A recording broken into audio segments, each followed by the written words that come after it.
पुस्तकांच्या मागावर पुस्तकातले किडे. लेखन आणि अभिवाचन डॉक्टर दीप्ती सिधये. श्रोतेहो नमस्कार. डी क्रिएशन्स रिसोर्सेस या यूट्यूब चॅनलवर आपलं स्वागत आहे. आता मी 13 सप्टेंबर 2025 रोजी सकाळच्या सर्व आवृत्त्यांच्या संपादकीय पानावर प्रकाशित झालेला माझा लेख पुस्तकांच्या मागावर पुस्तकातले किडे याचे वाचन करीत आहे. सर्वसामान्यपणे पुस्तकातला किडा किंवा बुकवर्म हे शब्द ऐकल्यावर आपल्याला आठवण होते वाचन वेड्यांची. पुस्तक वाचण्याची खूप आवड असलेली ही व्यक्ती दिवस रात्र वेळ मिळेल तेव्हा फक्त वाचन करत असते, ज्ञान मिळवित असते.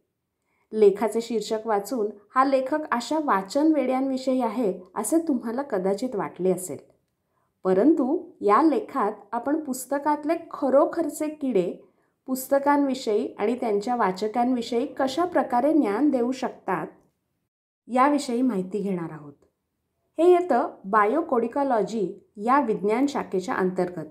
त्यामुळे त्या विज्ञान शाखेविषयी जाणून घेऊया. बायोकोडिकॉलॉजी, प्राचीन ग्रंथांमधील जिवंत रहस्यांचा शोध. कल्पना करा की तुमच्या हातात काही शतकांपूर्वीचा एक ग्रंथ आहे. त्याची पाने पिवळी पडली आहेत, शाई थोडी फिकी झाली आहे. त्यातील मजकूर तुम्हाला अर्थातच ज्ञान आणि माहिती देतो आहे. पण जर हे ग्रंथ त्याबरोबरच त्यांच्यावरच्या किड्यांच्या, सूक्ष्मजीवांच्या, मानवी स्पर्शांच्या इत्यादी जैविक ठशांच्या आधारे स्वतःच्या उगम, काळ, वापर किंवा संवर्धनाची कहाणी सांगू शकले तर? याच अद्भुत जगात आपल्याला घेऊन जाते बायोकोडिकॉलॉजी, एक नाविन्यपूर्ण आंतरविद्याशाखीय क्षेत्र जिथे जीवशास्त्र, वारसा विज्ञान आणि पुस्तकांचा इतिहास यांचा संगम होतो आणि आपल्याला ग्रंथांची गुपितं सांगून जातो. मुळात कोडिकॉलॉजी म्हणजे प्राचीन ग्रंथांचा आणि हस्तलिखितांचा भौतिक अभ्यास. या अंतर्गत ग्रंथासाठी वापरलेला कागद किंवा कातडे, शाई, अक्षरांची शैली, बांधणी कशी केली गेली आहे, ग्रंथांच्या पानांची अवस्था कशी आहे यांचा अभ्यास होतो.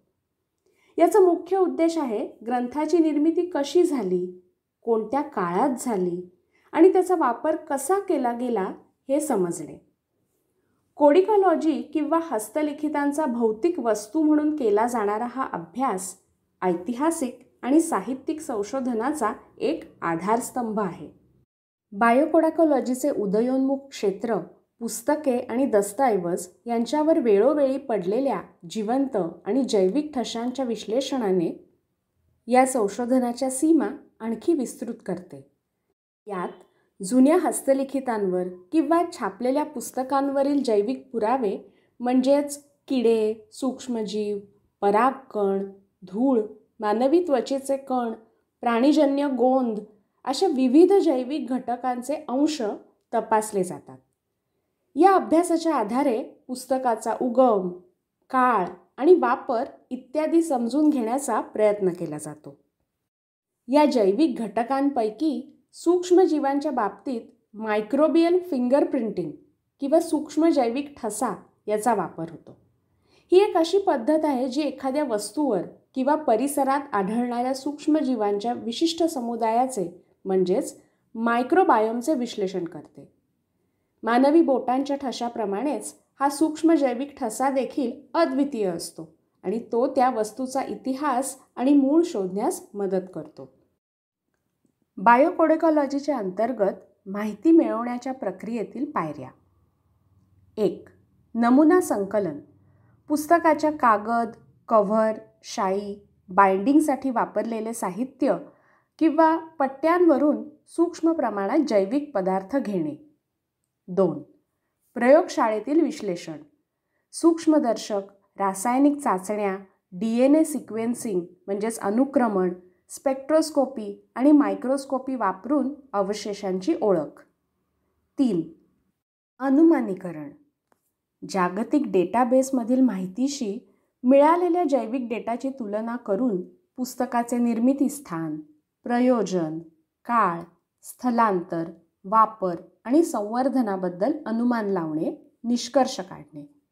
हे केल्याने कोणत्या प्रदेशात व परिस्थितीत पुस्तक लिहिले गेले किंवा ठेवले गेले आहे असे पुस्तकाचे सांस्कृतिक आणि भौगोलिक संदर्भ शोधायला मदत होते. या जैविक ठशाखाली दडलंय काय?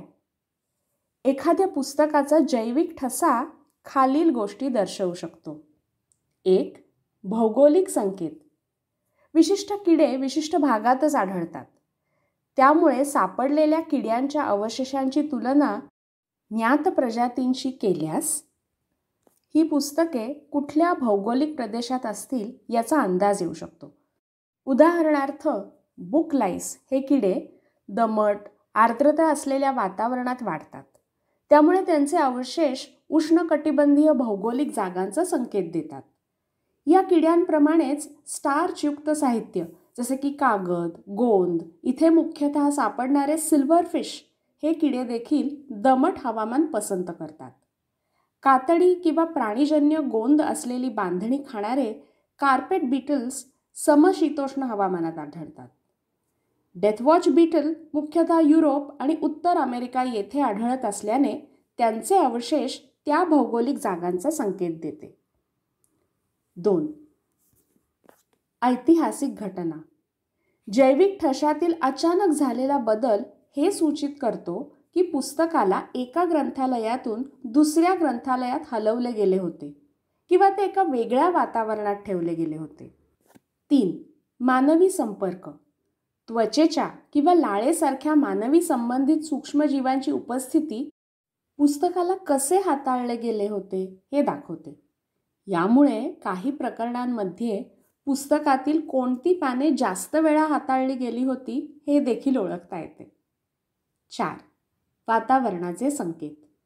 पुस्तकात सापडलेले जैविक घटक त्याच्या साठवणुकीच्या वातावरणावर अवलंबून असतात. उदाहरणार्थ एखाद्या ओलसर हवामानातील पुस्तकात विशिष्ट प्रकारच्या बुरशी जास्त प्रमाणात असू शकतात, तर काही सूक्ष्मजीव ठराविक काळात एखाद्या विशिष्ट वातावरणात राहिल्याचे सूचित करतात. याचप्रमाणे सापडलेल्या जैविक घटकांचे इतर मापदंड जसे की किड्यांची जीवनचक्र अवस्था म्हणजे अळी, कोश की प्रौढ अवस्था किंवा अवशेषांची अवस्था, विघटन, जीवाश्म स्थिती, किड्यांनी केलेल्या नुकसानाचे प्रकार व प्रमाण यांचे विश्लेषणही पुस्तकांविषयी माहिती प्रदान करते. आता जाणून घेऊया बायोकोडिकॉलॉजीमधील एका महत्त्वपूर्ण संशोधनाविषयी.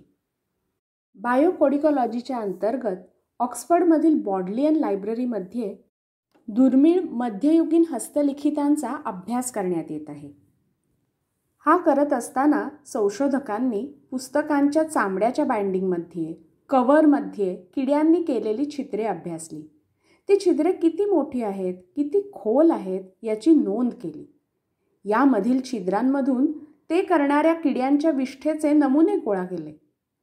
त्यांच्या DNAचे विश्लेषण करून कोणत्या प्रकारच्या किड्यांनी ही छिद्रे पाडली हे समजून घेण्यात आले आणि त्यामुळे पुस्तक कुठे निर्माण झाले असेल किंवा ठेवले गेले असेल याचा अंदाज घेता आला.